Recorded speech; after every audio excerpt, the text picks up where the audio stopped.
खिलती और रंग से आए आके चले गए, पर भोले बाबा के आगे पापी सारे रात हुए।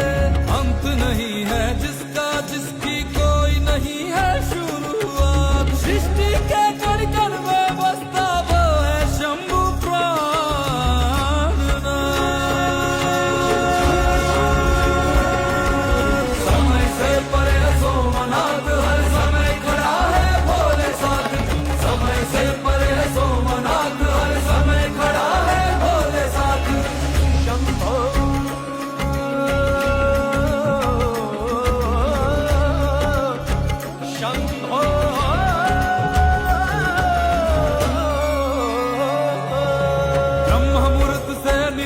तुम, शंखनाद से तुम प्रचंड, चंदन से महकते तुम, भस्म में रमते तुम अखंड।